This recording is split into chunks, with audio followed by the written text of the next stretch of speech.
یہ میں چاہتا ہوں. میں کراچی میں پہلے بھی کئی بار دورے پر آیا, بہت بار وہاں منہیل میں, وہاں بھی یہی ابتدائیں کرتا رہا.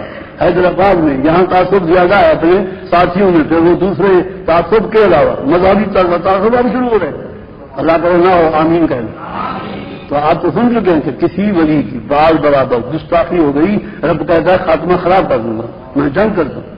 تو پھر کسی نقشبندی کی یا کسی قادری کی یا کسی چشتی کی آپ نے بے ادبی کر لی, ان کا کیا بگڑے گا؟ اگر تیرا خاتمہ خراب ہوگا.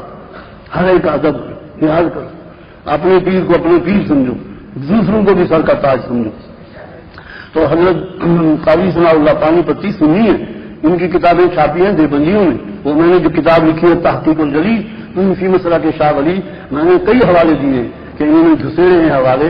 تو ہم جب مناظرہ کریں گے ہم اس کو اپنی دلیل میں پیش کر سکتے ہیں. مناظرے کے وقت لکھا ہے اب تو مناظرے نہیں رہے نا, اب تو جب سے کلاشنکوف آئی ہے جان چھٹی, ورنہ مجھے میرے سر کھاتے روزانہ پوچھو میرے باولپوریوں سے کہ بھائی ادھر مناظرہ ادھر مناظرہ ادھر مناظرہ. ہم نے بھی ہر جگہ ہاتھ پاؤں مارے ہیں الحمدللہ. تو اب کلاشنکوف نے میری تو جان چھڑا دی ہے. جو ہاں برف رہے ہیں وہ تو اپنی طرح کی بات ہے, یہ میرا درس ہے, یہ میری سوانی بڑی تھوڑی ہے. تو میرے ہے کہ بھائی اللہ نے تقدیر کو بدلنا ہے. 3 قسم لکھا قاضی ثناء اللہ پانی پتی رحمۃ اللہ علیہ نے, اور ہمارے علماء بریلی میں سے حضرت صدر الشریعہ رحمۃ اللہ علیہ پہلی جلد ظاہر شریعت اب ہم چھپی ہوئی ہے.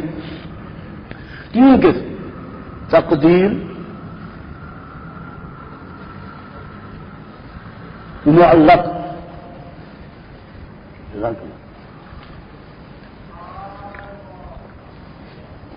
انا اشرب الحليب وانتم صلوا على الحبيب.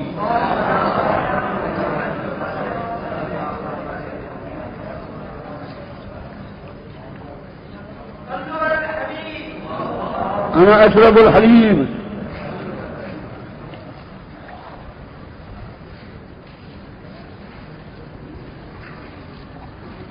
معلق. پہلے 3 قسمیں دیکھ لیں پھر اس کے. میں نے بھی سدائے نبی شرح مثنوی مانوی 20 جلدیں لکھی ہیں. میں نے کہا مولانا روم گوڈ سنگھ کیوں خاموش بیٹھے, بریلی کے شہنشاہ نے 25 جلدیں اپنی چھپوانے کا انتظام کر دیا ہے. 25 جلدیں مکتبہ رضویہ آرام باغ, انہوں نے فرمایا 25 جلدیں ساری ہم چھاپیں گے. آج اس کو بلا لو نا آپ اس کو, میں آج خود جاؤں گا ان کے پاس. 14ویں جلد آ گئی ہے تو چھپنے کے لیے انشاءاللہ 13 چھپ چکی ہیں الحمدللہ. کہہ دو الحمدللہ. بس یہ صرف دیر ہے گرم کی, قلم تو کیوں دیر نہیں ہے, یہ گودڑا, یہ صرف 3-4 تصنیفیں دکھائیں گے آپ کو الحمدللہ. تو کیا سن رہے ہیں بھائی جان, بات ہی نہ کرو, منا سنو کیا ہے, کتنی قسم ہے؟ اچھا, کون سی پہلی؟ معلق عین کے ساتھ لٹکی ہوئی. میں اس کی ہر ایک کی تعریف کروں گا, دلائل دوں گا. معلق. دوسری ہے مبرم. مبرم ہے پکی. تقدیر مبرم, تقدیر مبرم, ابرام پکی کہ نہیں ہے اس کو چھیڑنا. تیسری ہے شبیہ بالمبرم. شبیہ بالمبرم. حضرت صدر الشریعہ رحمۃ اللہ علیہ نے بھی وہی لکھا جو قاضی ثناء اللہ پانی پتی نے, اسی لیے کہا ہم ایک ہیں. پہلے جو اخلاق گزرے ہیں اور بریلی ایک, ان میں کوئی فرق نہیں ہے. اعلیٰ حضرت عظیم البرکت رضی اللہ عنہ کے خلیفہ اعظم مولانا امجد علی میرے استاد الاستاد, تو انہوں نے باہر شریعت جو ہر گھر میں سنی کیا ہے, پہلی جلد آپ کھولیں, انہوں نے تقریر 3 قسمیں لکھی, معلق اور مبرم اور شبیہ بالمبرم. میں نے پہلے عرض کر دیا ہے معلق میں لٹکی ہوئی, وہ عام ہے, اس کو وہابی دیوبندی نجدیوں تک مانتے ہیں. جب صدام نے آنکھ نکائی نا تو میں مدینے میں گیا زیارت کرنے کے لیے. جگہ جگہ جیسے ہمارے ساتھیوں نے یہ جگہ جگہ چھوٹے چھوٹے کاغذ بنا کر جگہ جگہ یا رسول اللہ یا رسول اللہ گنبد خضرا یا رسول اللہ, ان کا یہ لکھا ہوا تھا کہ الدعا یرد القضا, الدعا یرد القضا. دعا جو ہے تقدیر کو بدلتی ہے, دعا تقدیر کو بدلتی ہے. یہ تقدیر معلق ہے, دعا تقدیر کو بدلتی ہے. مشکات میں الدعا یرد القضا, مشکات میں الدعا یرد القضا. اور پھر مکہ شریف اور مدینہ شریف کے لوگوں نے کہا کہ ہماری تو ٹانگیں نکل گئی, کھڑے کھڑے کھڑے کہ وہ نماز میں ہی دعا قنوت نازلہ پڑھتے ہیں. جب بھی مشکل آ جائے، جب اس نے آنکھ جگائی نا تو کہتے ہیں گھنٹہ گھنٹہ قنوت نازلہ پڑھتے پڑھتے گزار دیتے تھے. تو یہ نجدی بھی مانتے ہیں کہ تقدیر معلق حق ہے، تقدیر معلق حق ہے اور تقدیر بدلتی ہے. پہلے بکیں گے کوئی تقدیر نہیں بدلتی، کوئی نہیں بدلتی. اللہ نے جو لکھ دیا ہو گیا، بس قدم جان چھٹی. ہم کہتے ہیں اچھا آؤ ہم تمہیں صدام کے پاس لے جاتے ہیں، پھر تو کام بھی رہے. ایک دفعہ جو بجلی پھٹی نا تو مکان چھوڑ کر جو ہے نجدی بار بھاگ رہے تھے. یہ آپ جہاں کے وہاں حالات سنیں، اتنا نہ مراد بیکار ہیں، انہوں نے بالکل ڈر چوک ہے. تو پہلی تقدیر میں نے کیا بتائی ہے جناب کو اللہ، اس کی میں نے آپ کو حدیث بھی پڑھ دی ہے. کیا پڑھا؟ اب دعا رد القضا. اگرچہ المطلق کو یہ جلی اطلاع کی ہماری ہر تقدیر کے لیے یہ حدیث آپ کو کام دے گی، کیونکہ آپ اگر قاعدے پڑھیں نا، قاعدے بڑے کام دیتے ہیں. اسی لیے میں کہتا ہوں دورہ وہ پڑھے جو فارغ التحصیل عالم دین ہو، یا کم از کم مشکات شریف تک کتابیں درس نظامی. لیکن اب کیا کریں بھائی، ہر بندہ بیمار ہے، اس کا آپریشن کرنا پڑتا ہے. ہم نے تو فیس لینی ہے مدینے سے، ہم نے تو غوث پاک کے صدقے سے ملے گا. لیکن تم اپنی محنت کرو کہ جب لفظ مطلق ہو وہ ہر ایک کو آئے گا. تقدیر مبرم کو بھی دعا یا رد القضا، تقدیر شبیب المبرم کو بھی دعا یا رد القضا. لیکن انہوں نے چونکہ معلق کو ماننا ہے، یہ حدیث. دوسری حدیث بھی ہے، اور آپ مظہری 13واں پارہ نکال لیں تو آپ کو دیوبندی بھی خاموشی سے سنتے سنتے سر جھکا دیں گے. رابی تو جی اگر چاہیں، لیکن جب حدیثیں ہاں ہیں، لیکن راوی کی پتہ نہیں ہے. بھائی مان تمہیں راوی یاد آئی ہے، راوی تمہیں راوی بھائی حدیثیں ہیں تو اس میں ماننا ہے. بہرحال چلو، انہوں نے سند بھی بیان کیے. مولانا قاضی ثناء اللہ پانی پتی رحمۃ اللہ علیہ نے سندات بھی بیان فرمائی ہیں.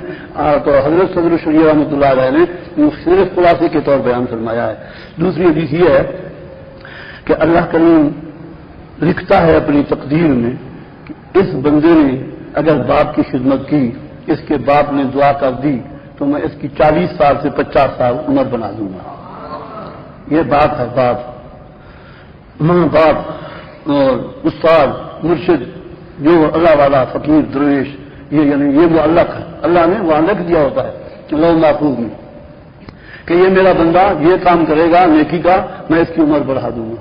یہ کام کرے گا تو میں اس کا فلاں کام کر دوں گا. یہ کام کرے گا میں اس کا فلاں کام کر دوں گا. یہ معلق ہے، یہ ایک نہیں. آپ اس پر تقریر ڈھالیں تو آپ کے بہت بڑے جمعے آرام سے آسانی سے گزر جائیں گے. اور مطالعہ کر لیں. اب بات ہو رہی ہے مبرم کی. مبرم تقدیر غوث اعظم رضی اللہ عنہ فرماتے ہیں میں خدا کی تقدیر مبرم بھی بدل سکتا ہوں. اللہ اکبر. بہجت الاسرار غوث اعظم کا حوالہ بہجت الاسرار. تو اب سوال پیدا ہوا، یہ قاضی صاحب کی تقریر ہے کہ بھئی اللہ تعالیٰ تو تقدیر مبرم بدلتا نہیں.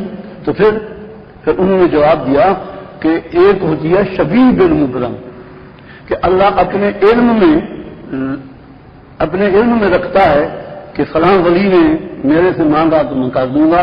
لوح محفوظ پر فرشتوں کے سامنے لکھ دیتا ہے کہ مبرم نہیں بدلتی. یہ مبرم لوح محفوظ میں لکھی ہوتی ہے کہ یہ نہیں بدلتی. اللہ اپنے ارادے میں رکھ دیتا ہے کہ فلاں میرے بندے نے میرے سے سوال کیا تو میں اس کو بدل دوں گا.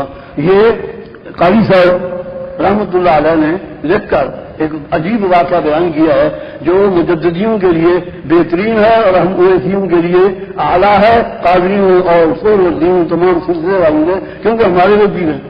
جو تیرا پیر ہے وہ میرا پیر ہے، جو میرا پیر ہے وہ تیرا پیر. ایسے بنو گے کام بنے گا. اگر تم بگڑو گے ان کا کچھ نہیں بگڑے گا، تمہارا خاتمہ اپنا خراب ہوگا.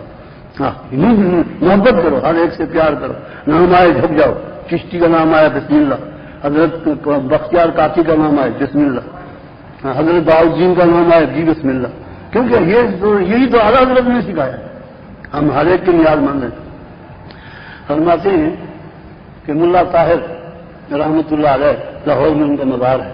مدرسہ تھا، سرہند شریف قریب ہے لاہور کو. تو مدرسے مشہور ہوتے تھے تعلیم میں. تعلیمی نظام کہیں زیادہ ہوتا ہے کہیں کم ہوتا ہے.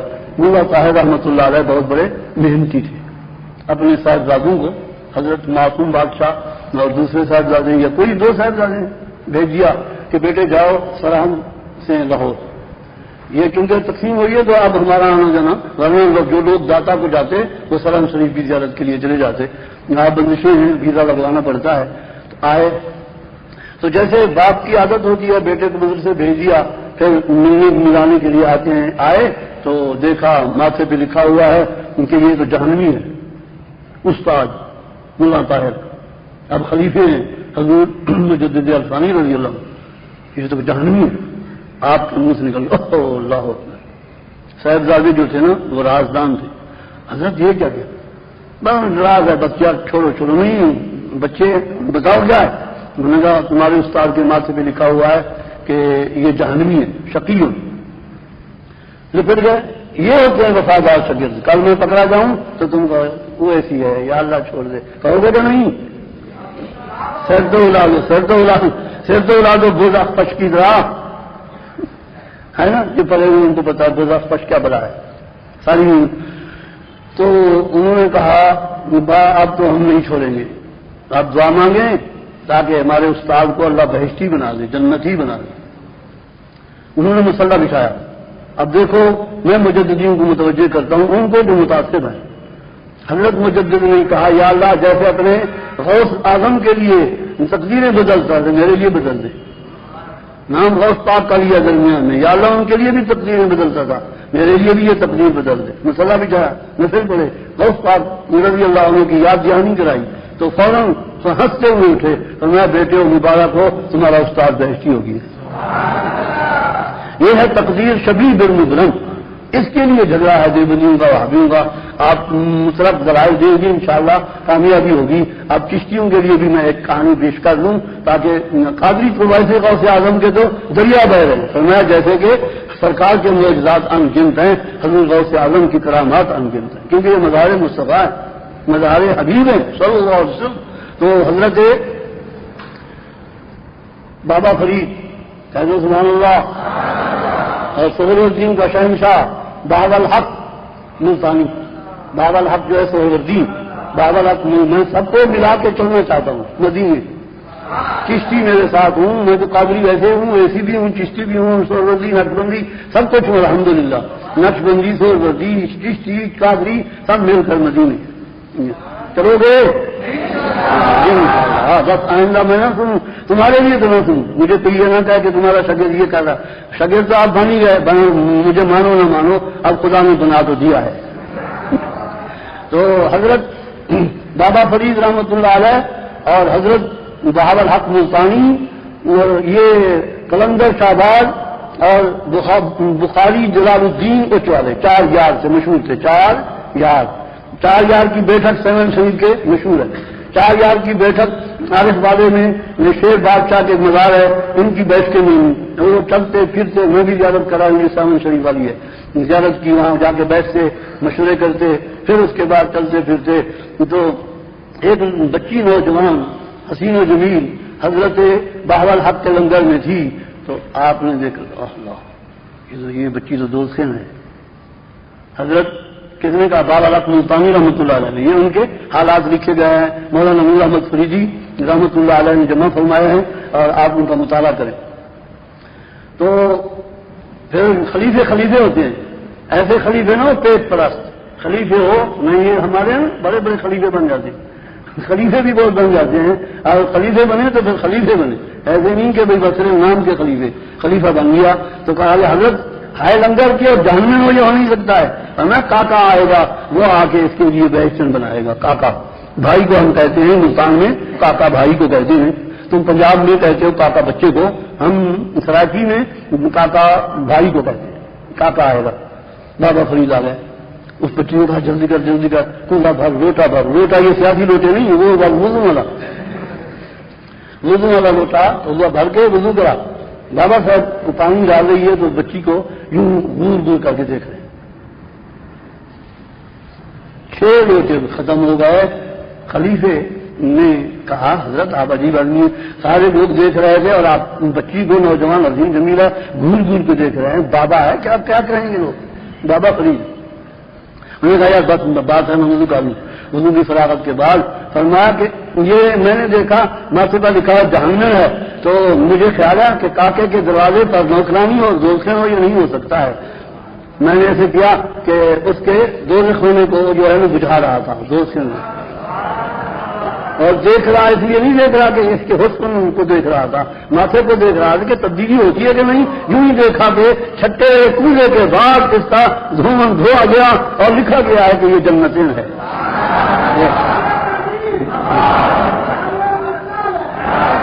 یہ ہے تقدیر شبیب المبرم. ہاں تو آپ کو میں نے اس مسئلے کو بھرپور دلائل سے آپ کو سمجھایا ہے. اب دیکھیں کہ جتنا وقت بات چیت باقی رہتا ہے تو 11 بجے ہم سوال جواب شروع کریں گے. اونٹ پٹان سوال کرتے ہو یار، مولانا بشیر احمد صاحب سوال کریں جی ٹھنڈا ہوتا ہے. یہ رات کو سوچ کے آتے ہیں کہ یہ کریں گے یہ کہیں گے، تو آپ بھی سوچا کریں، ایسے ہی اونٹ پٹان نہ ماریں جو جیسے کہ بھئی فنا، یہ تو ہمارے گھر کے مسئلے ہیں، فنا فی شیخ، فنا فی اللہ، فنا فی رسول.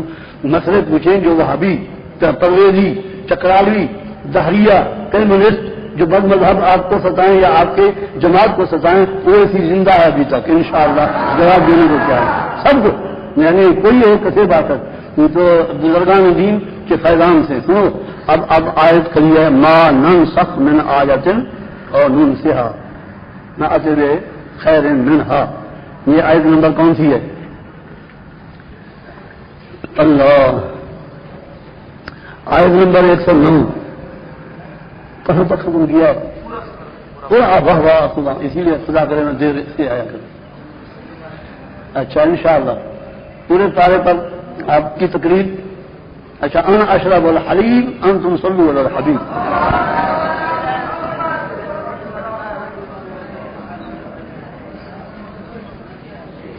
الحمد.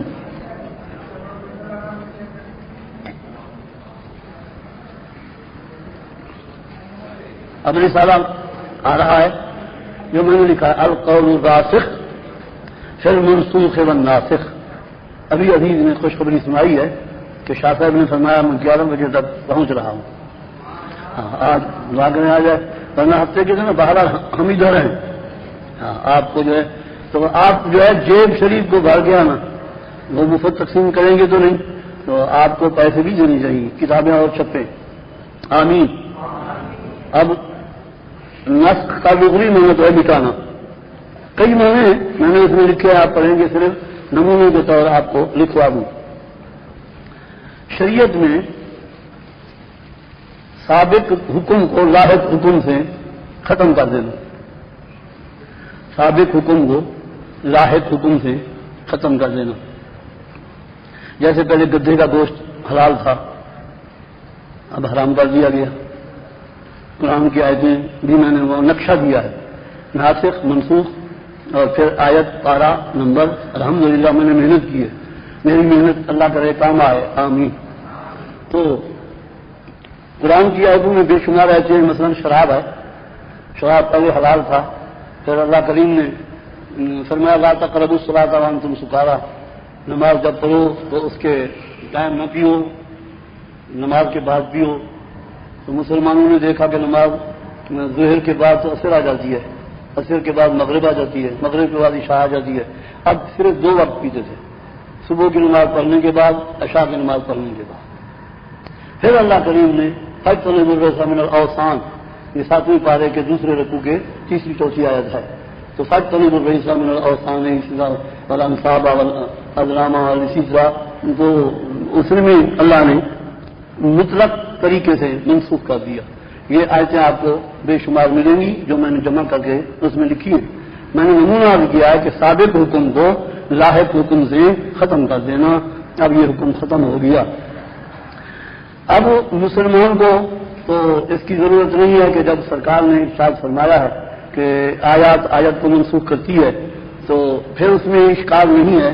اس کے باوجود بھی میں آپ کو پہلے اقسام بیان کر دوں. نسخ القرآن بالقرآن، قرآن کی آیت قرآن کو منسوخ کرے. دوسری قسم نسخ الحدیث بالقرآن.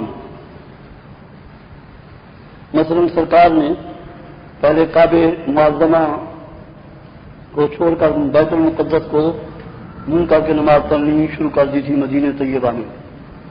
یہ آپ نے اپنے طور، یہ حدیث ہے، یعنی سرکار نے اپنے طور، اللہ نے آیت قرآن کی کوئی نازل نہیں فرمائی کہ آپ اب مدینہ میں آئے ہیں تو آپ بیت المقدس کو منہ کریں، ایسے نہیں تھا. پھر فضل وجہ کا شطر المسجد الحرام، وہ دوسرے پارے میں سرکار کا اپنا ارادہ ہوا. تو یہ آیت حدیث کی ناسخ. تیسری قسم نسخ الحدیث بالحدیث. یہ تو حدیثوں سے متعلق ہے کہ گدھے کا گوشت اور متا پر میری ایک موٹی کتاب ہے جو شیعوں نے میرے اوپر بہت بڑے مقدمے بھی کیے. میرے غوث نے تمام مقدمے ان کے آگ میں ڈال دیے. 50 کے قریب دیوبندیوں نے، وہابیوں نے، مرزا شیعوں نے یہ سب مقدمے کیے. میں ایک دن کچہری نہیں جی کیا. اللہ کا فضل ایسا ہوا. بڑے سنگین کہہ دو سبحان اللہ. آپ جو ہے نا اللہ کے دین کی خدمت کریں، اللہ خود اسباب بناتا ہے، کسی کا محتاج نہیں بناتا. الحمدللہ ملتان میں ہوئے، شجاع آباد میں ہوئے تو دیرغالی کھموئی ہوئے، ملتان میں ہوئے تو لاہور میں ہوئے، بہاولپور میں ہوئے، یہ تمام شہروں میں مقدمے ہوئے. میں نے کہا ہوتے رہے، میں جاتا ہی بس الحمدللہ. تو متع جو تھا پہلے حلال تھا، جائز تھا. تو اس پر حکیم کتاب ہے، مطالعہ کریں. پہلے تو میں نے اس کا نام رکھا تھا متع یا زنا. مقدمہ ہوا تو وکیلوں نے مشورہ دیا کہ صرف نام بدل دیں، پھر دوبارہ مقدمہ ہو سکتا ہے. میں نے اس کا نام رکھا ہے شیعوں کا متع. پہلے نام تھا متع یا زنا، ثابت کیا کہ یہ متع نہیں ہے، یہ زنا ہے خالص. پھر اس کے بعد اس کا نام میں نے رکھا ہے شیعوں کا متع. وہ عام چھپی ہے، عام ملتی ہے، آپ مطالعہ کریں انشاءاللہ تعالیٰ. کئی کتابیں چھپ چکی ہیں. اچھا، یہ گدھے کا گوشت پہلے حلال تھا، خیبر میں یہ منسوخ ہو گیا. اب وہابی جو کہتے ہیں جب حدیث میں ہے تو کیوں نہیں مانتے تم کو گدھا کھاؤ؟ نہیں. پھر ہم کہتے ہیں کیوں؟ کہتے ہیں منسوخ ہو گیا. ہم کہتے ہیں جب کام تم کرتے ہو اکثر ان میں سے منسوخ احکام ہے، تم منسوخ احکام پر عمل کرتے ہو. یہ ابتدائی ایٹم ہے جو پھینکے سر پر نانی ناکنے دھوے. پہلی بات ہے نہیں. یہ مجھے حمزہ علی شاہ صاحب سے ایک ساتھی ملا، اب میں اس سے پوچھوں گا کہ غیر مقلدوں نے ایک کتاب لکھی ہے. میں اس ساتھی کو کہا کہ بھیج دینا، لیکن ابھی تک انہوں نے نہیں بھیجی. جواب میں نے تو اس میں دے دیے. تو انہوں نے کہا کوئی نسخ نہیں ہے، تاکہ یہ جو سنی حنفی جواب دیتے ہیں کہ یہ روایت منسوخ ہے، یہ حدیث منسوخ ہے، سرے سے نہ ہو سارے نہ ہو درد. انہوں نے ابتدائی کہہ دیا کہ نسخ ہے نہیں. نسخ کے بارے میں آپ کو انشاءاللہ میرا یہ سارا کام دے گا. نسخ قرآن بالحدیث، حدیث پاک کے ساتھ قرآن کے مضمون کو منسوخ کر دینا. اس کے بھی مثالیں میں نے اس میں لی ہیں، اب مجھے ضرور ہے. تو اس کے تینوں پہلی قسموں کے تمام ائمہ متفق ہیں. اور اس چوتھی قسم کے امام شافعی نے اختلاف کیا تھا، اس پر امام جلال الدین سیوطی رحمۃ اللہ علیہ نے اتقان میں جوابات دیے ہیں، اگرچہ وہ شافعی المذہب ہیں. تو دوسرے رسائل میں نے بھی اس کے جوابات دیے ہیں. نسخ القرآن بالحدیث، یہ تو ہوئے اسلامی فرقوں کا اتفاق اور اختلاف کا نمونہ. اب جو نام اپنے اسلام کا کرتے ہیں وہ مطلق منکر ہیں، مرزائی، پرویزی، چکرالی، اسے نیچے اب غیر مقلدین میں سے پتہ نہیں کون سا فرقہ نکلا ہے. جو میں کتاب دیکھوں تو بتاؤں. تو ہمارے تمام شافعی ہوں، حنبلی ہوں، حنفی ہوں، شافعی ہوں، مالکی ہوں، سب متفق ہیں کہ نسخ ہوتا ہے. اور مسلمانوں فرقوں میں نے آپ کو عرض کر دیا، ان کو آپ قرآن آیتوں میں پیش کریں گے. یہودی مخالف تھے، یہودی نسخ کے قائل نہیں. کمیونسٹ تو ویسے کمیونسٹ ہے. پہلے میں کمیونسٹ کا جواب دے دوں.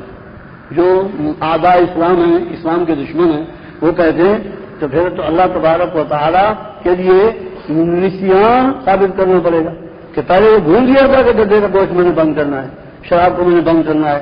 یہ کمیونسٹ کہتے ہیں، دہریے کہتے ہیں کہ بھائی اللہ نے جو نسخ کیا اپنے قرآن کو، تو یہ تو وہ کرے جس کو یہ خیال ہو کہ پتہ نہیں یہ میں بات کو اس کو روکنے والا ہوں، نہیں روکنے والا، رکے گا نہیں رکے گا، نہیں ہوگا نہیں ہوگا.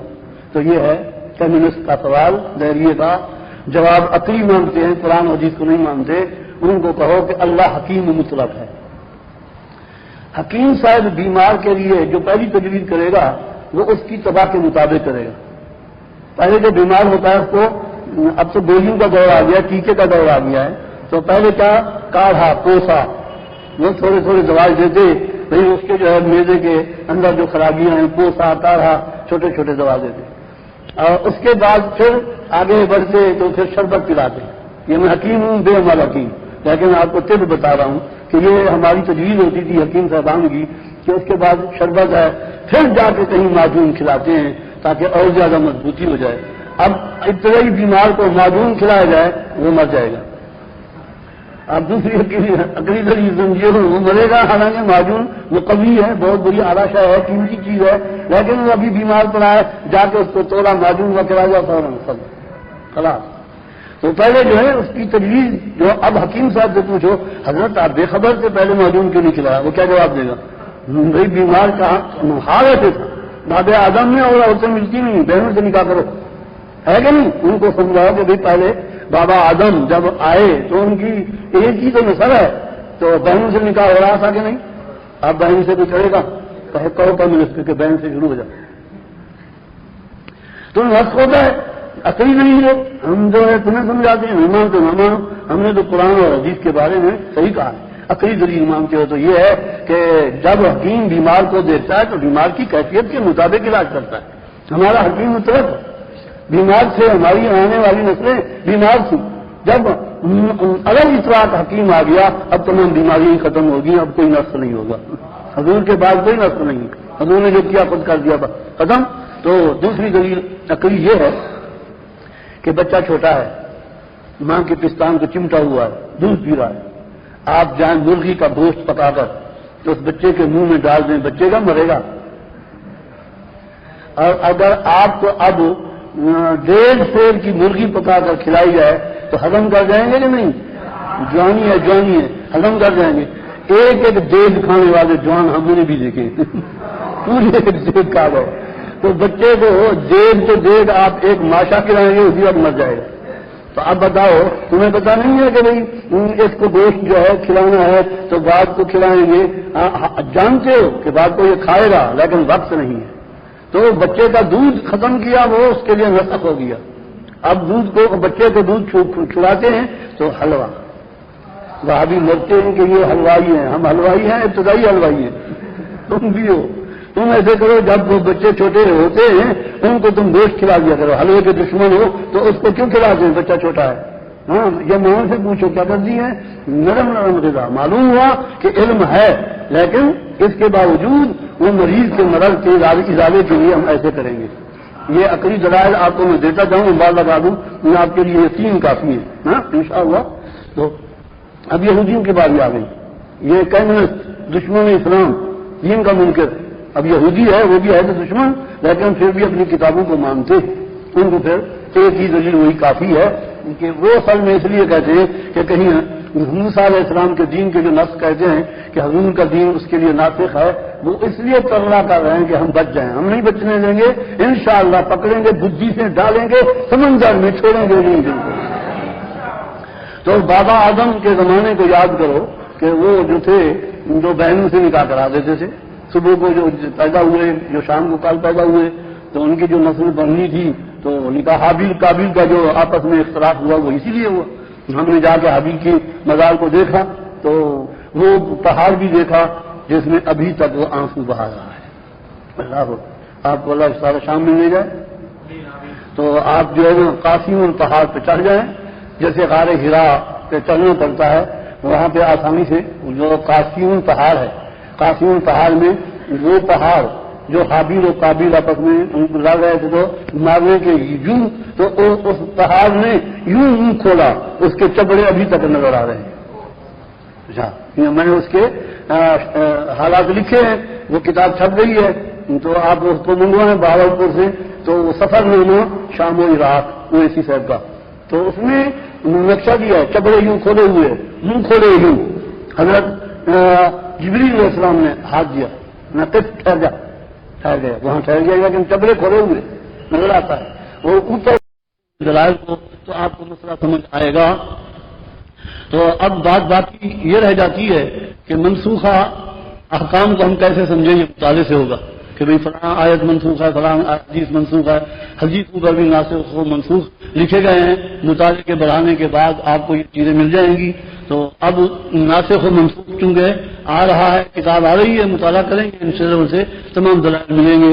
ایک سوال دیوبندیوں کی طرف سے ہوتا ہے تو اس کا جواب سن لیں، وہ بھی میں نے لکھا ہے لیکن پھر بھی آپ کو، وہ کہتے ہیں کہ تم تو بار بار اس آیت کو سٹیج پر پڑھتے ہو، وَلَوْ أَنَّهُمْ إِذْ ظَلَمُوا أَنفُسَهُمْ جَاءُوكَ، یہ منسوخ ہے، آیت منسوخ ہے، اتقان میں لکھا۔ تو اب پہلے تو نہ ان کو معلوم ہے نہ ہمارے اہل سنت کو، لیکن میں نے سوال لکھا ہے، جواب بھی دیا ہے کہ پہلے میں نے کہا جواب دیا کرو الزامی قاعدہ، میں نے اس میں بھی لکھا ہے، اتقان میں بھی ہے، دوسری کتابوں میں، کہ نسخ منسوخ ہوتا ہے امر اور نہیں میں۔ وَلَوْ أَنَّهُمْ إِذْ ظَلَمُوا تو جملہ اسمیہ ہے، وَلَوْ أَنَّهُمْ إِذْ ظَلَمُوا أَنفُسَهُمْ جملہ شرطیہ ہے۔ تو اس میں جو نسخ کیسے ہے، پہلے الزامی جواب کہ بھئی یہ امر نہیں، یہ قاعدہ کل لیا ہے کہ ناسخ و منسوخ کس میں ہوگا، امر اور نہیں میں۔ جو قصص ہیں، جو مسائل ہیں، جملے خبری ہیں، اس میں نسخ نہیں ہوتا، جملہ انشائیہ میں ہوتا ہے، امر اور نہیں میں۔ اچھا، ان کو اور کوئی جواب نہیں ملے گا، کہیں کہ پھر بھی آخر علماء نے جو لکھ لیا ہے، پھر قاعدہ بنایا ہے امام سیوطی رحمۃ اللہ علیہ نے، وہ اسی نے نقل کیا ہے۔ وہ لکھا ہے کہ جب کہیں منسوخ حکم دیکھو تو جملے خبریے کو تعویلاً جملہ انشائیہ بناؤ، یہ شرح جامی میں قاعدہ ہے۔ جملے انشائیہ کو، جملہ خبریہ کو جملہ انشائیہ بناؤ، پھر وہ جب بن جائے گا تو اب پھر بھی سوال ان کا باقی رہا، چلو بھی نسخ تم نے مان لیا تو پھر سٹیج پہ پڑھتے ہو۔ یہ بات آپ کو اور کام دے گی کہ جو ٹیڈی مجتہد ہیں ان کے بھی جواب مل جائے۔ جانتے ہو ٹیڈی مجتہد ہمارے شہروں میں بھی، ہمارے شہروں میں بھی اب پھیل گئے ہیں، عام طور ڈاکٹر یہ ٹیڈی مجتہد بن جاتے ہیں، وکیل یہ ٹیڈی مجتہد بن جاتے ہیں۔ دو چار کتابیں پڑھی تو نسخ دو قسم ہے، قاعدہ لکھیں گے تب اس کا جواب بنے گا۔ نسخ دو قسم ہے، منسوخ ہونے کے بعد وہ حکم حرام ہو جائے، منسوخ ہو جانے کے بعد حکم منسوخ ہو جانے کے بعد وہ حرام ہو جائے، اس پر عمل کرنا، جیسے شراب منسوخ ہو گیا اس پر عمل کرنا حرام ہے۔ دوسرا حکم منسوخ ہو جانے کے بعد اس کا استحباب اور اباحت باقی رہے، یہ دوسری قسم ہے، اس کو وہ نہیں پڑھتے۔ مثلا عقیقہ، ہاں دوسرا یہ ہے کہ اس کا وجوب منسوخ ہو جائے، استحباب اباحت باقی رہے، استحباب اباحت باقی رہے، مباح ہونا۔ تو اس کی میں مثال دے رہا تھا آپ کو، اخبارات میں کسی زمانے 10 سال پہلے ایک ڈاکٹر نے یہ دھم مچایا کہ عقیقہ یہ کہتے ہیں لوگ یہ اپنے کھانے پینے کا ہے، تو وہ حدیثیں پیش کی جو عقیقہ کے لیے منسوخ کرتی ہے۔ تو ہم نے اس کا جواب یہی دیا کہ منسوخ دو قسم ہوتا ہے، ایک وہی جو اس کے بعد حرام ہو جائے، دوسرا منسوخ ہو جانے کے بعد اس کی اباحت باقی رہے۔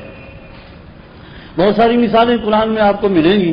ایک مثال قرآن کی یاد رکھ لو کہ اللہ کریم فرماتا ہے کہ جب میرے محبوب کی محفل میں آؤ تو قدموا بین ایدیکم صدقات، صدقہ پیش کرو، محبوب کو نذرانہ دو۔ یہ 28ویں پارے سورہ مجادلہ شریف کا دوسرا رکوع ہے۔ مومنو جب میرے محبوب کی بارگاہ میں آؤ تو قدموا بین ایدیکم صدقات، کما قال اللہ تعالی، پہلے نذرانہ دو۔ صحابہ کرام ان میں بہت سارے غریب عرض کیا اللہ ہم کیسے کر سکتے ہیں، صرف حضرت علی المرضیٰ چونکہ گھر میں رہتے تھے تو گھر چلے گئے، کچھ معمولی نذرانہ انہوں نے اس پر عمل کر لیا، باقی فوراً پھر اللہ تعالیٰ نے یہ حکم منسوخ کر دیا، لا تقدموا بین ایدیکم، یہ اب تمہارے لیے کوئی ضرورت نہیں ہے۔ اور آسان آپ کو مسئلہ بتا دوں، نمازیں کتنا تھی جناب، اب کتنا پڑھتے ہو؟ تو وہ 45 کہاں گئی، اور منسوخ ہے۔ تو اب اباحت باقی رہی کہ نہیں کہ 5 ہمارے لیے پڑھنے ہیں، 45 ہمارے لیے نہیں، نفل پڑھتے رہو، منسوخ ہو گیا حکم۔ لیکن ایک نقطہ درمیان میں عرض کر دوں کہ معراج کی رات 50 سے 5 کس نے کرائی؟ تو سنی تو کہتا ہے کہ بعض وصال کے ولی نبی سے وسیلہ بنانا جائز ہے، اور دیوبندی وہابی کہتے ہیں کہ ناجائز ہے۔ اب ہم ان کو کہو یا 50 نمازیں پڑھو یا وسیلہ مانو. اگر وہ کہیں کہ ہم وسیلہ نہیں مانتے تو ان کو کہو لوٹے اٹھاؤ اور جاؤ مسجد میں. نہ لوٹے برداری سے وقت ملے گا نہ ہمارا سر کھاؤ گے. تو 5 نمازیں ہیں وسیلہ بنے ہیں حضرت موسیٰ علیہ السلام. تو 5 نمازیں باقی رہ گئی ہیں. تو یہ نسخ احکام کے احکام باقی رہتے ہیں اور بعض احکام جو ہوتے ہیں وہ ختم ہو جاتے ہیں. اب 56 ہیں. تو اللہ عز و جل کے لیے بولے جاتے ہیں وہ تم انبیاء اور اولیاء کے ساتھ لگاتے ہو جو کہ شریعت میں ایک مذاق اور گناہ ہے. مثلا داتا، مشکل کشا، مددگار، غریب نواز. برائے مہربانی دلائل کے ساتھ واضح کریں کہ یہ الفاظ غیر اللہ کے ساتھ بولنا جائز ہے یا نہیں. وہاں ان کے امام کے پیچھے نماز پڑھوں یا نہ پڑھوں؟ برائے مہربانی آپ جواب میں یہ سوال حضرت ابو طالب کے بارے میں کچھ اکابرین اہل سنت کا یہ عقیدہ ہے کہ وہ پکے مسلمان تھے، جیسے کہ صاحب تفسیر روح البیان. حضرت ابو طالب کے بارے میں کچھ اکابرین اہل سنت کا یہ عقیدہ ہے کہ وہ پکے مسلمان تھے، جیسا کہ صاحب تفسیر روح البیان اور شاہ عبدالحق موتی سے دہلوی اور بھی کافی علماء کا یہ عقیدہ ہے. اس کی کیا وجہ ہے؟ کچھ اہل سنت کو علماء فرماتے ہیں کہ حضرت ابو طالب کے بارے میں خاموشی اختیار کریں، یعنی خاموشی بہتر ہے. دیتے جائیں مجھے.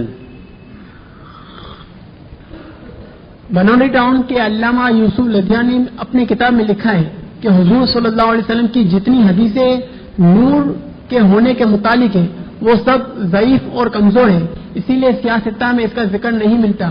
لہذا ایسی حدیثوں سے حضور کا ذاتی طور پر نور ہونا ثابت نہیں کیا جا سکتا، وہ صرف بشر ہے. حضرت آپ نے ارشاد فرمایا کہ اللہ عز و جل نے زمین کو امانت دی تو زمین نے قبول نہیں کی، اور پتھر کو دی تو پتھر نے بھی قبول نہ کی. وہ امانت کیا تھی؟ جواب ہو جائیں. پھر پہلا جو سعودی سے آیا ہے نماز کا وہ تو مشہور ہے بھائی. ہمارے نزدیک مرتد کے پیچھے نماز نہیں ہوتی. ہمارے نزدیک گستاخ رسول مرتد ہے، اسی لیے نماز نہیں ہوتی. اس کا مطالعہ کریں امام حرم اور ہم، یہ میں نے لکھا اور یہ آپ کے کراچی میں مکتبہ غوثیہ نے شائع کیا ہے. اس کو آپ خرید لیں یا مطالعہ کریں، دلائل اس میں ہیں. پہلی پرچی جو دی گئی ہے اس میں اللہ تعالیٰ کے جو اسماء ہیں وہ اولیاء اللہ انبیاء کے لیے، مثلا داتا، مشکل کشا، مددگار، غریب نواز وغیرہ وغیرہ، یہ کہتے ہیں کہ بھئی اللہ کے لیے بولے جائیں، غیر اللہ کے لیے نہیں. پہلے میں آپ کو ایک قاعدہ کلی عرض کر دوں، وہ یہ ہے کہ اللہ کریم نے اپنے جتنا اسماء بتائے ہیں اس کے ذاتی ہیں، اور جتنا اللہ کے نام صفاتی ہیں وہ اللہ نے نبیوں ولیوں کی بات تو بڑی ہے، عام انسانوں کے لیے بھی اس کا اطلاق کا جواز قرآن میں فرمایا ہے. مثلا اللہ سمیع ہے، اللہ بصیر ہے، سمیع ہے، علیم ہے، یہ صفتیں اللہ کی ہیں. تو اللہ کریم نے ہر انسان کو سمیع بصیر فرمایا ہے. هل اتى على الانسان حين من الدهر لم يكن شيئا مذكورا انا خلقنا الانسان من نطفة امشاج نبتليه فجعلناه سميعا بصيرا. تو اب بتائیے سمیع بصیر کون ہے؟ کہو اللہ. تو اب اللہ نے ہر بندے کو کہا ہے، ہر بندہ آدم زادہ سمیع بھی ہے اور بصیر بھی ہے. چونکہ ان کے دل میں مرض ہے اسی لیے نبی ولی کے لیے یہ کرتے ہیں. باقی رہا کہ جتنا صفتیں علامہ عبد الکریم جیلی رحمۃ اللہ علیہ بزرگ گزرے ہیں، انہوں نے کتاب لکھی ہے، اس میں ہر اسم سرکار کے لیے اللہ تعالیٰ نے عطا فرمایا ہے. اور پھر دوسرا حوالہ نوٹ کیجئے کہ امام شعرانی رحمۃ اللہ علیہ نے الیواقیت والجواہر عربی میں ہے، مصر میں چھپی ہے، آپ کے کراچی باب المدینہ میں ملتی ہے. فرمایا سرکار جب معراج پہ گئے تو اللہ کے جس نام، اللہ کے نام کے اوپر پردے ہیں، حجابات ہیں، جس نام سے حضور گزرے اللہ نے وہ نام اپنے حبیب پاک کو عطا کیا. رحیم سے گزرے اللہ نے رحیم بنا دیا، کریم سے گزرے کریم بنا دیا، رؤوف سے گزرے رؤوف بنا دیا. تو اللہ تعالیٰ نے اپنے حبیب کو قرآن میں فرمایا ہے فَاسْأَلْ بِهِ خَبِيرًا. حضرت اسحاق علیہ السلام کے لیے فرمایا فبشرناہ بغلام علیم، اور ایک آیت میں فبشرناہ بغلام حلیم، حلیم بھی اللہ کا نام ہے اور حکیم بھی اللہ کا نام ہے۔ تو میں نے اس کا مختصر سا ایک خاکہ پیش کیا ہے، اگر آپ کو مطالعہ ملے تو میں آپ کو اپنی کتاب عرض کر دوں۔ اس کا مقدمہ، اس کتاب کا عام نام ہے فنا و بقا، چھوٹا سا رسالہ ہے، اس میں اکثر اسماء کو جمع کر دیا گیا ہے، اور باقی یہ جو الفاظ سوال میں لکھے گئے ہیں یہ فارسی ہیں اور کچھ ہمارے اپنے اردو میں۔ تو اصل میں اللہ کے نام، غلطی ان کی ہے چونکہ سنی کو مطالعہ نہیں ہوتا، اللہ کے نام توقیفی ہیں۔ توقیفی کا کیا معنی؟ کہ جب تک کہ شریعت اجازت نہ دے اس کا اطلاق اللہ تعالیٰ پر کرنا ناجائز ہے۔ اللہ تعالیٰ کا داتا نام بنانا یہ الٹا کفر ہے۔ کیوں؟ اس لیے کہ یہ ایک فارسی لفظ ہے، اللہ کے ناموں میں سے کوئی نام نہیں۔ تو جب اللہ کے ناموں میں کوئی نام نہیں ہے تو ہم نے تو مجازی طریقے پر، جو کہ آپ ڈاکٹر صاحب کے پاس اپنے کسی دوست کے پاس سے کوئی چیز لیتے ہیں تو آپ اس کو دینے والا مانتے ہیں کہ اس نے دیا ہے، تو مجازات اور حقیقت چلتے ہیں۔ غریب نواز یہ بھی اللہ تبارک و تعالیٰ کے لیے کسی کتاب میں نہیں آیا، یہ تو مضاف الیہ ہے فارسی میں، تو غریبوں کو نوازنے والا، تو جو غریبوں کو نوازنے والا ہے تو وہ تو عام آدمیوں کے لیے بھی ہوتا ہے، تو حضرت اجمیری غریب نواز یا اور بزرگ ولی کامل ان کے لیے بہرحال یہ ان کا آپ حقیقی جواب یہی سمجھ لیں کہ حقیقت اور مجاز قرآن میں بے شمار مسائل میں چلتا ہے۔ تو جو اولیاء انبیاء کے لیے اطلاق ہوگا وہ مجاز ہوگا، اللہ کے لیے جو ہوگا وہ حقیقت ہوگی۔ یہ شاہ عبدالحق محدث دہلوی رحمۃ اللہ علیہ نے بھی اس کی تقریر کی ہے اور بزرگوں نے بھی۔ ابو طالب کے بارے میں 3 مذہب ہیں۔ اعلیٰ حضرت عظیم البرکت نے جو تحقیق فرمائی ہے ایضاح المطالب، اس کا مطالعہ فرمایا۔ 3 مذہب یہ ہیں کہ صریح احادیث مبارکہ میں اس کا کفر ثابت ہوتا ہے۔ اس کی دلیل سرکار اور حضرت علی سے بڑھ کر کوئی زیادہ پیار کرنے والا ابو طالب سے نہیں ہوگا، لیکن جب ان کا انتقال ہوا تو حضور نے فرمایا میرا کلمہ پڑھ۔ انہوں نے کہا میں نہیں پڑھتا، یہ کیا کہیں گے؟ تو انکار کا نام کفر ہے۔ کفر کس چیز کا نام ہے بھائی جان؟ انکار۔ اب کوئی کہے کہ لب ہل رہے تھے اور فلاں بزرگ نے یہ دیکھا، وہ جو ہے احادیث صحیحہ کے مقابلے میں روایات ضعیفہ کا استدلال نہیں ہوتا ہے، قاعدہ کلیہ سمجھ بخاری میں بالکل۔ اب دوسری دلیل کہ حضور نبی کریم صلی اللہ علیہ وسلم نے فرمایا علی المرضا کو کپڑے لپیٹ کر گلے میں ڈال دو۔ بتائیے آپ کو اپنے باپ سے پیار ہو تو آپ ایسے کر سکتے ہیں؟ تو علی المرضا نے کیوں کیا؟ تم علی المرضا سے زیادہ پیار کرنے والے ہو، تو یہ بخاری کی روایت ہے، بخاری شریف میں۔ اب دوسرا مذہب ہے ان کے ایمان کا، وہ بھی ہمارے علماء ہیں، مفتی احمد زہران رحمۃ اللہ علیہ، انہوں نے اس پر کتاب لکھی ہے اسن المطالب۔ تو تیسرا مذہب ہے توقف کا۔ توقف کا مطلب یہ ہے چونکہ یہ علمی بحث ہے، عام آدمی بھی اس میں سے ذرا بگڑ جاتے ہیں، تو آج کے دور میں یہ کہہ دینا چاہیے کہ یہ بھی اس میں توقف ہے، ہم اس کی دلائل نہیں دے سکتے ہیں، سمجھ نہیں آئے گی، لہذا اس مسئلے کو چھیڑو نہیں۔ نہ ہی کوئی عقیدے کا مسئلہ ہے، نہ ہی قیامت میں یہ پوچھا جائے گا کہ تم نے اس بات کو چھیڑا تھا کہ نہیں چھیڑا تھا، خاموشی اختیار بہتر ہے۔ اچھا، اور علامہ یوسف الدھیانی، وہ تو وہابی دیوبندی ہے، عالمگیری میں ہے بد مذہب کو علامہ کہنا، بڑے لقب دینا گناہ ہے۔ یہ آج تو بیماری پھیل گئی ہے کہ بھئی ہمارے سنی بھی کہتے ہیں چلو جی کیا ہے، تو نہ عالمگیری کا کہ بڑے لقب دینا گمراہی ہے، گناہ ہے، نہ کرنا چاہیے۔ خیر، حضور کی جتنے حدیثیں حضور ہونے کے مطابق ہیں وہ سب ضعیف ہیں، کمزور ہیں، سیاستہ میں ان کا ذکر نہیں، یہ بھی ایک جہالت ہے۔ ادھر تو اپنے آپ کو لوگ کہتے ہیں، حالانکہ ترمذی شریف میں اللہم اجعلنی نورن ذمی نورن لحمی نورن جسمی نورن، سرکار دو عالم صلی اللہ علیہ وسلم کی دعا موجود ہے۔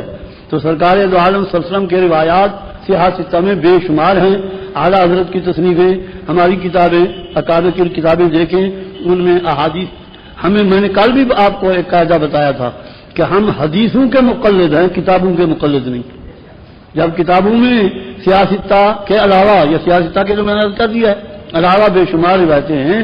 تو حضور نبی کریم صلی اللہ علیہ وسلم حسی نور بھی ہیں، معنوی نور بھی ہیں، ظاہری نور بھی ہیں، باطنی نور بھی ہے، بلکہ جامع الانوار ہیں. جو نور نکلے گا وہ حضور کا سر چشمہ ہے، اس میں سے نکلے گا. تو یہ اس کی جہالت ہے. لدھیان میں موجود ہے تو مجھے ملاؤ، وہ نہیں آ سکتا تو میں چلا جاؤں. وہ اتنا لکھ دے کہ آ جا، میں چلا جاؤں گا، ایسے جیسے سسرال کے گھر میں جایا جاتا ہے. آہو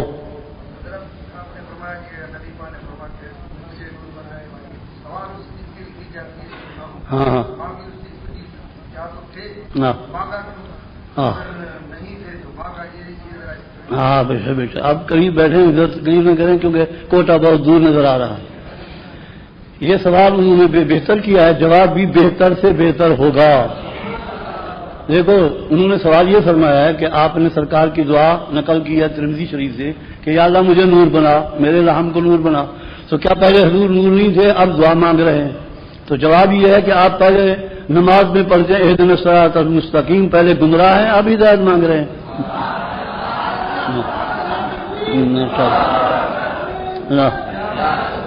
اچھا تو یہ جواب ایک ہے، آگے انشاءاللہ درجنوں آپ کو بتائیں گے کوٹے میں آ کر. اچھا یہ بھی مسئلہ جو ہے نا کہ داڑھی کی حد بندی بیان فرمائیں. دیکھو جی، جو میں نے کہا کہ جو تعلیم مجتہدین ہوتے ہیں ان کا کوئی اعتبار نہیں.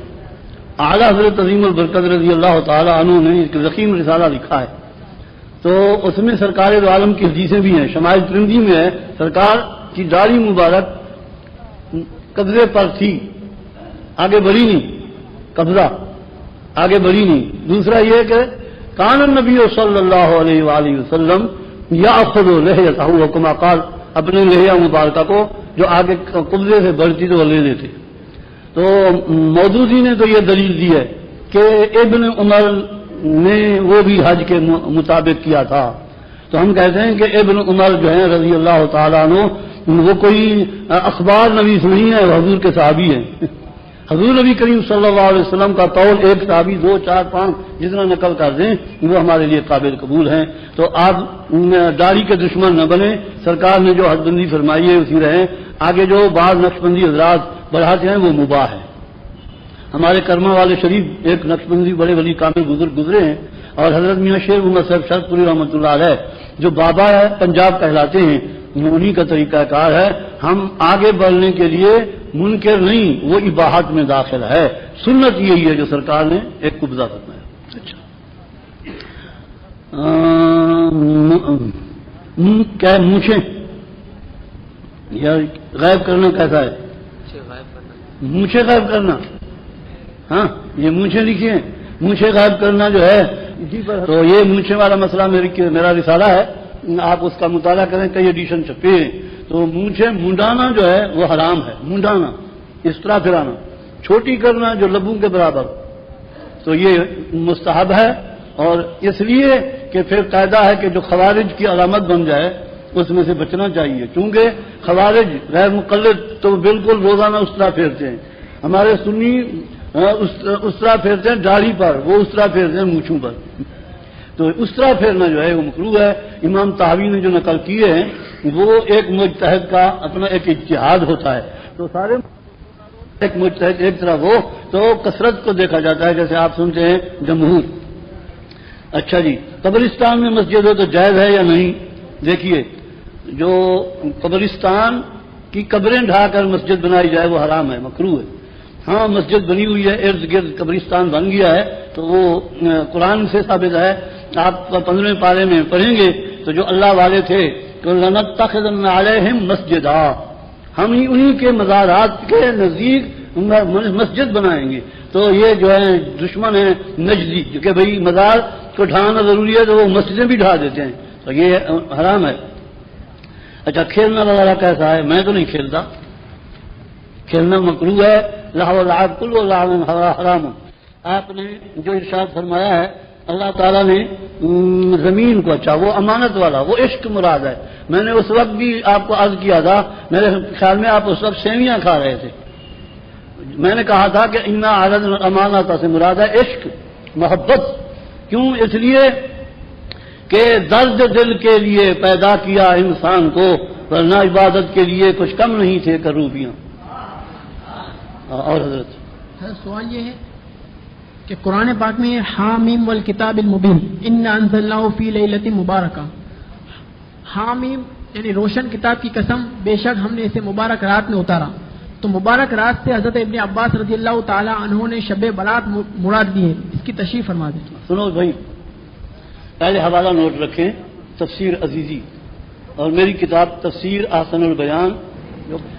تو قرآن میں انگریز نے کہا کہ ایک مقام پہ تو کہتا ہے انا انزلنا، کہیں کہتا ہے نزلنا. تو نزلنا تنزیل سے ہے، تنزیل کا معنی ہوتا ہے یہ کہ آہستہ آہستہ کسی چیز کو اوپر سے نیچے گرانا، اور انزال کہتے ہیں یک بارگی گرانا. تو اسی لیے مادہ منویہ کے گرنا کو ہماری اصطلاح میں انزال کہتے ہیں. تو کہا تو کہتے ہیں کبھی تو قرآن کہتا ہے انا انزلنا، کبھی کہتا ہے نزلنا. پہلا اس کا جواب سنیں. وہ یہ ہے کہ قرآن مجید اللہ کا کلام ہے. کل بھی آپ نے سنا نفسی کلام اللہ کا، وہ اللہ نے لوح محفوظ میں جمع کرا دیا.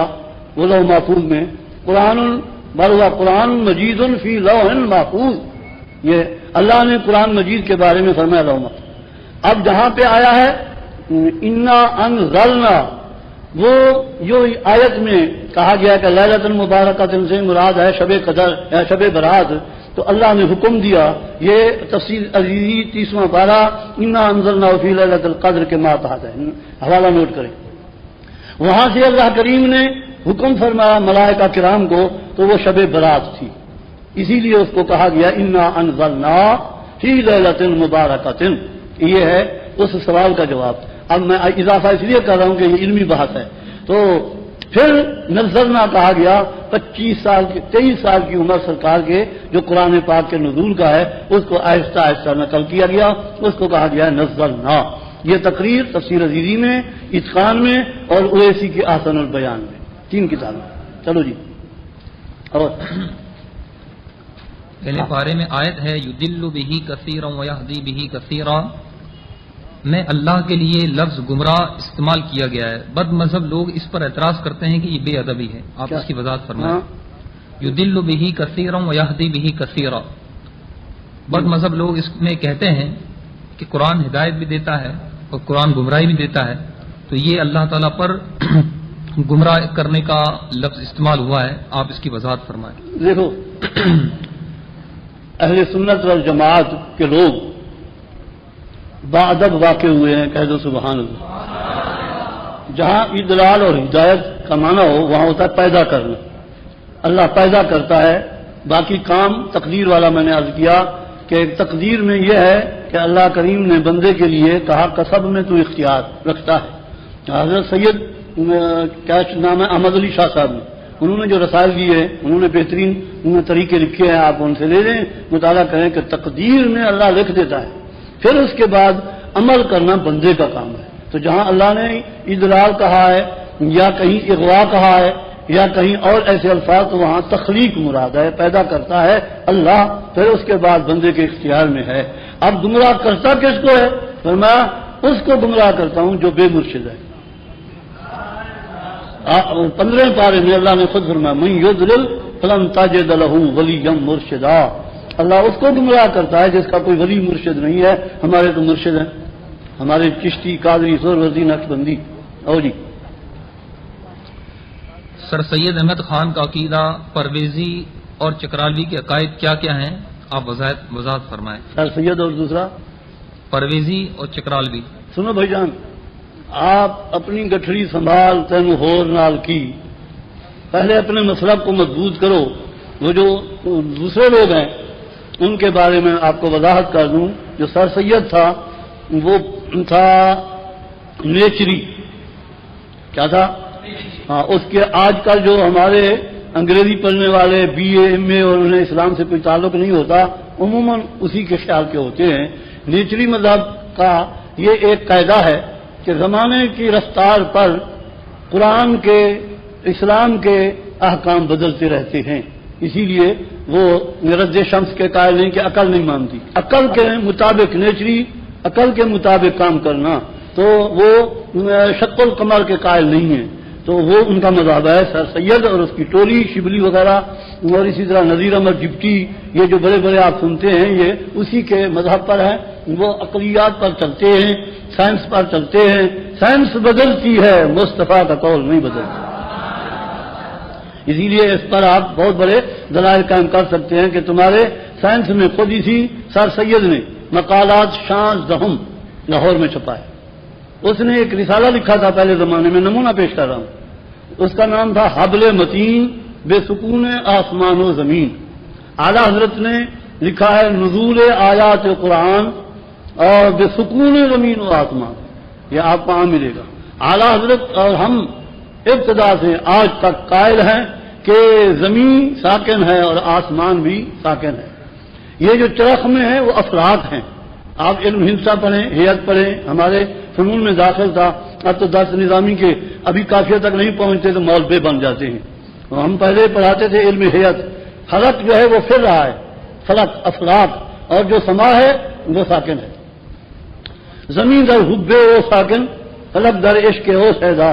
یہ حضرت جامی رحمۃ اللہ علیہ نے فرمایا کہ وہ جو ہے فلک ہے یا آسمان ہے یا زمین ہے، حضور کے عشق میں ساکن کھڑے ہیں کہ سرکار نگاہ کرم ہو جائے تو ہم ساکن کے قائل ہیں. اعلیٰ حضرت نے اس پر آیات جمع فرمایا. غزالی زمان حضرت مولانا احمد سعید شاہ صاحب کاظمی رحمۃ اللہ تعالیٰ علیہ نے، انہوں نے بھی ایک رسالہ لکھا ہے، مقالات کاظمی میں چھپا ہے. اب میں نے آپ کو مشورہ دیا ہے کتابیں خریدیں، مطالعہ کریں، اس میں آپ کے علم میں اضافہ ہوگا. پیٹ تو ہے گندگی بنا کر پھینک دیتا ہے، پھر تم بھی ناک باندھ کر باہر نکلتے ہو. تو انہوں نے رسالہ لکھا ہے، اعلیٰ حضرت کا رسالہ ہے. ہم ساکن ہونے کے قائل ہیں، زمین بھی ساکن ہے، آسمان بھی. سر سید علی گڑھی نے رسالہ لکھا، اس کا کیا نام ہے؟ حبل متین بے سکون آسمان و زمین، شان زہم مقالہ لاہور، اردو ادب شائع کرنے والا ہے. اب یہ سر سید کو چرخ آ گیا. میں نے قاعدہ بتایا نا کہ سائنس بدلتی ہے، مصطفیٰ کا قول نہیں بدلتا. پھر اس نے پلٹا کھایا، اس کو کہا کہ یہ میں نے غلط لکھا ہے. اب یہ موجودہ سائنس اسی پہ چل رہی ہے کہ زمین گھوم رہی ہے. کبھی ہم چین میں ہوتے ہیں، کبھی ہم امریکہ میں ہوتے ہیں، کبھی کہیں ہوتے ہیں. یہ ان کا ایک خیال ہے. عقلی دلیل یہ دیتے ہیں کہ بس میں بیٹھے ہوتے ہو، یہ درخت ہیں وہ گھوم رہے ہوتے ہیں اور تم سمجھتے ہو ہم بیٹھے. یہ انہوں نے عقلی دلیل چرخ دے دیا. ہم قرآن کو مانتے ہیں، مصطفیٰ کے ارشاد کو مانتے ہیں. تو دوسرا رہا پرویزی چکرالوی. یہ حدیث پاک کے منکر ہے. منکرین حدیث جسے کہا جاتا ہے. یہ چکرالہ کا ایک لنگڑا تھا، لنگڑا عبداللہ لنگڑا. وہ چکرالہ ایک علاقہ ہے پنجاب میں. تو وہ بعد کو پہلے تھا غیر مقلد، اہل حدیث کہلاتا تھا. جب انہوں نے غیر مقلدوں نے اسے ستایا تو یہ پھر منکر حدیث بن گیا. اس کا نام تھا عبداللہ چکرالوی، اسی لیے اس کے مسلک کا نام مشہور ہو گیا تھا چکرالوی، چکرالوی، چکرالا، چکرالوی. سمجھ رہے ہو؟ تاریخ پیش کر رہا ہوں. پرویز غلام احمد ابھی مرا ہے، کوئی 4-5 سال ہوئے. گلبرگ کے لاہور میں رہتا تھا. پرویز چونکہ تھا تو اس کے وہ بھی منکر حدیث تھا. زیادہ باتیں وہ چکرالوی کے لیے تھا. یہ زیادہ عروج کر گیا کہ مودودی کے دور میں تھا. اس نے میں تفہیم القرآن لکھی تو اس نے بھی ایک تفسیر لکھی. تو جو باتیں ہوتی اسلام کی اس کے خلاف، تو ان کا طلوع اسلام بھی رسالہ نکلتا ہے کراچی سے تو یا لاہور سے. تو وہ چکرالی وہ ہے، پرویزی وہ ہیں، اور سر سید یہ ہے. اور آگے بتائیے. زکوٰۃ کا ہیلے کا مسئلہ یہ ہے کہ زکوٰۃ میں تملیک شرط ہے. تو یہ قاعدہ ہے قدوری سے لے کے عالمگیری تک، تملیک شرط ہے زکوٰۃ میں. اور تملیک کے لائق جو شے ہوگی اس پر خرچ ہوگا. مسجد تملیک کے قابل نہیں ہے کیونکہ مسجد ہے، مکان ہے. اسی طالب علم عام کے لیے دے دینا پھر وہ ہوتا ہے کہ جو علماء ہیں یا محتممین ہیں، منتظمین ہیں، ان کو کہہ دیا جاتا ہے کہ یہ زکوٰۃ ہے. پھر وہ اپنے طور زکوٰۃ کے شعبے میں اس کو خرچ کرتے ہیں. اصل مسئلہ یہ ہے. ہیلا کا مسئلہ بھی یہی ہے کہ بھئی اب ہم نے مسجد بنانی ہے اور کوئی فنڈ نہیں ہے، تو اب اس کا یہ ہوگا کہ ایک غریب مسلمان کو مسئلہ بتایا جائے گا کہ ہم تمہیں دیتے ہیں، تم مسجد کے مل کر مسجد کے لیے سپرد کر دینا. اس کو بھی ثواب ہوگا، اس کو بھی ثواب ہوگا.